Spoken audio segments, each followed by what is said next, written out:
Hey, how you doing? It's Jim Husford from larpmusic.com. What I'm talking about today is EQ. What is EQ? EQ in its simplest form is volume control. If you take a fader and boost a piece of music, you're boosting all of the frequencies relative to each other, so everything together. EQ allows us to go in and isolate a specific frequency or frequency range and boost or reduce that specific frequency range. What do we mean by frequency? Okay, the easiest way to explain this is with a piano. If you haven't got a piano, you've seen a piano, and you'll know that if you go to the left-hand side of a piano, predator, that's a low frequency, that's resonating at a low frequency, whereas if I go to the right-hand side of the piano, too high, that's a high frequency. So in Logic here, I've got my EQ and I've clicked Analyzer there because what that does is it gives you a visual representation of what's happening in terms of the frequencies. So I'll go again. So the low frequencies here, you've got, see, most of the energy is here, about 100 hertz. When I do that, I'm boosting the 100 hertz area here, whilst leaving the rest of this frequency range untouched. So if I had high frequency stuff going on there, it wouldn't be turned up. It's only the bassy stuff that's been turned up, or the low mids. Similarly, if I go to the top end of the piano, again, if I take this, I don't want the shelf. Again, I'm just turning up the high end, so I could potentially have low end frequencies down here, which are remaining untouched. I'm only boosting these areas here. Now, this is an incredibly useful tool when you've got a piece of music with lots and lots of different instruments. A lot of those instruments are going to resonate at similar frequencies.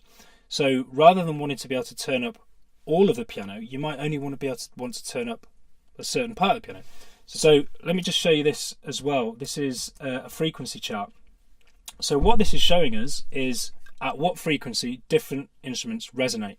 So you'll see, for example, the first one here is a violin. So you'll see a violin resonates and it shows it relative to a piano keyboard from 196 hertz all the way up to 3000 hertz or 3 kilohertz.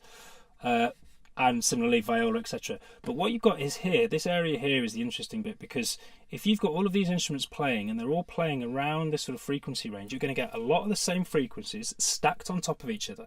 And as that starts to happen, you can't hear what's happening. You start to lose definition with the sound and you get too much of that frequency being boosted.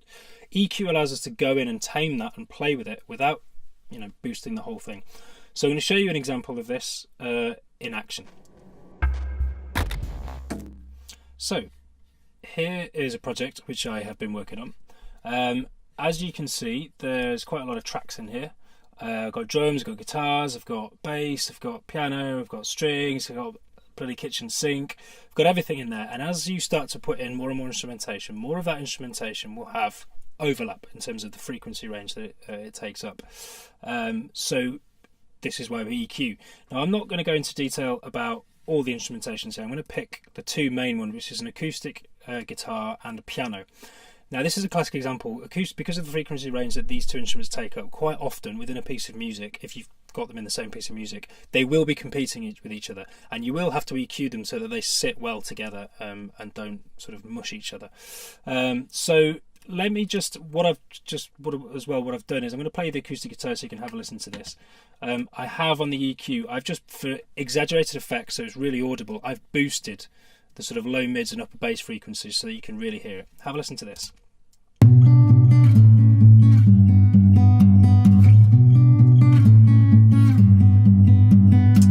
Sounds shit. It sounds really muffled, it sounds really muddy, but obviously that's because I've boosted this. It was a great recording. Similarly with the piano, let me play the piano. I've done the same thing. I've boosted that same frequency range with the piano so you can really hear the conflict.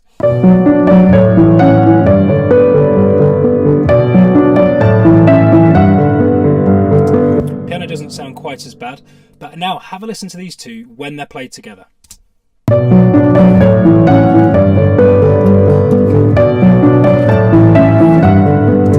So you can hear that it sounds crap. The guitar is almost completely lost underneath the piano. So now I'm going to play it again, but listen to what happens when I start to pull out. So this, again, just a reminder, I've boosted this frequency range here. So all the way up from 20, this is using a shelf. I've all the way up from 20 to, I'm boosting up here kind of like on the Virgin on the sort of 500. It sort of main at 205.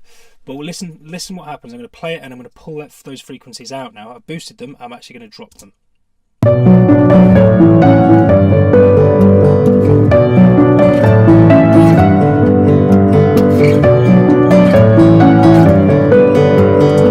So you see how by doing that, automatically the guitar, you can start to hear it. It starts to cut through the mix and it starts to be sort of, you have that clarity of what's actually happening. Let me do the same this time. I'm going to sort of pull out the ridiculously, oh no, that. I'm going to pull out the ridiculously overemphasized frequency boost here again.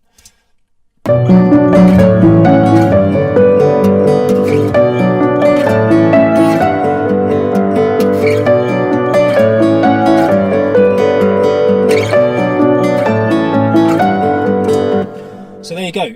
Automatically, those two are sitting together within the sonic space much better. And I didn't have to increase the volume of anything. I actually just pulled frequencies out. So in theory, I reduced the frequencies. I reduced the volume of the lower mid frequencies to get that sort of clarity. So this is where EQ comes in, and that's a classic example of how to get a bit of sort of differentiation and a bit of clarity between a piano and a guitar. And just before I go as well, I'm just going to quickly talk to you. Obviously what I was using there was a shelf, and as you can see here, a shelf is sort of, it's basically everything and below or everything and above. If not, you've got these here. So the controls, basically this number here is your frequency. So this is how we select what frequency we want to boost or attenuate. The bit below is the decibels of, are we boosting or are we attenuating? So at the moment we're at 2500 Hertz. I could boost that by 3.5 decibels, or I could pull it out by 2.5 decibels. And this is the Q. So let's say I'm boosting that. This is determining the frequency range. So at the moment we've got quite a large frequency range, and I can really bring that in. So it's a really small frequency range. We're literally only boosting, you know, a very, very tiny range, or similarly out like that. So those are the basic controls. So I'm going to go into more detail probably at some point about EQing stuff, but for now that's an explanation of what is EQ and a rough idea of how to use it, particularly in getting separation between guitars and piano. I hope that was useful. See you later.